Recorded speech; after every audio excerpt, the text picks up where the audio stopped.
ત્રણ પ્રકારે સંસ્કાર અપાય છે. એક, માતાના ગર્ભમાંથી સંસ્કાર આપવા જોઈએ. જ્યારે બાળક માતાના ગર્ભમાં હોય, માતાના ઉદરમાં હોય, ત્યારથી જ સંસ્કારો અપાવવા જોઈએ.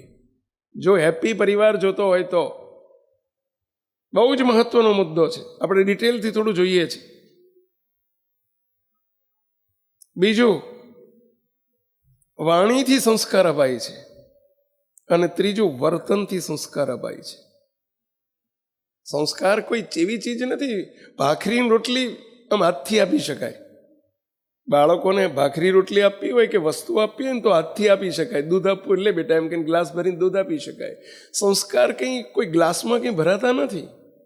સંસ્કાર આપવાની ત્રણ મેથડ છે, ત્રણ પદ્ધતિ છે.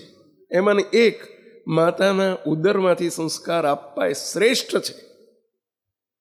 જો આપણું ભવિષ્ય દેશનું, સમાજનું અને તમારા પરિવારનું કે સત્સંગનું ભવિષ્ય બહુ ઉજળું જતું હોય તો આજની સન્નારીઓને આ બહુ જરૂરી છે. માતાના ઉદરમાંથી, વાણીથી સંસ્કાર, અને ત્રીજું વર્તનથી સંસ્કાર. મા બાપની વાણી કેવી છે એમાંથી બાળકો બહુ શીખે છે, અને તમારું વર્તન કેવું છે એનાથી બાળકો બહુ શીખે છે. અને એમાંથી જ પરિવારની, સુખી કે દુઃખી પરિવારનું સર્જન થતું હોય છે. પરિવાર ક્રિએટ થતો હોય છે, પરિવારનો ઘાટ અપાતો હોય છે. પહેલો જ પ્રશ્ન થાય, સંસ્કાર એટલે શું? પહેલો એક પ્રશ્ન થાય, સંસ્કાર કોને કહેવાય? આ પ્રશ્ન થાય. હું ક્યારનો એ સંસ્કાર સંસ્કાર શબ્દ વખત સાંભળ્યો. મને જ ક્યારનો હું મનન કરતો કે મારે બેટું સંસ્કાર કોને કહેવાય? સેવક જે સમજે છે એ વ્યાખ્યા કરું છું.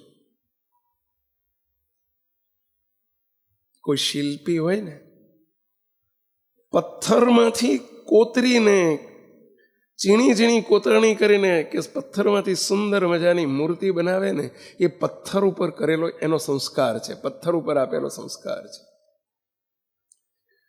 મિસ્ત્રી હોય ને, લાકડામાંથી સરસ મજાનું ફર્નિચર બનાવે ને, એને સંસ્કાર આપ્યા કહેવાય.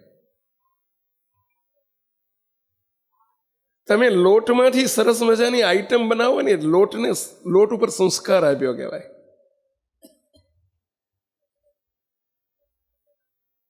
સોની હોય અને સોનામાંથી સરસ મજાનું ઘડી ઘડીને દાગીનો બનાવે, સુંદર મજાનો, કે જે બધાને પ્રિય લાગે, એ સોનીના સંસ્કાર કહેવાય.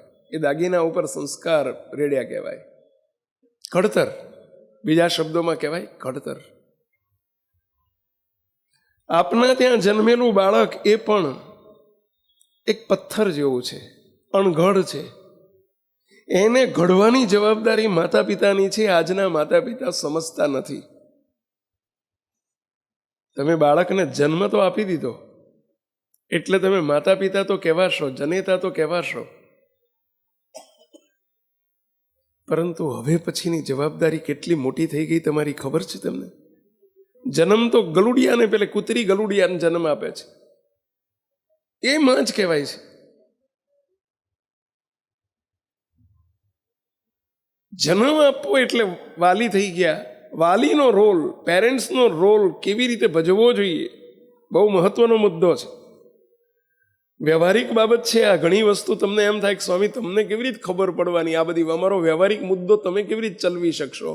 તમે અહીંયા મોટી મોટી વાતો કરવા માંડી છે. મુક્તો તમે 1-2 પરિવારના કોન્ટેક્ટમાં છો, 5-25 પરિવારના કોન્ટેક્ટમાં છો. અમને તો આટલા બધા પરિવારોનો કોન્ટેક્ટ છે ને, એથી જ અમારી જોડે આ બધું આવે છે.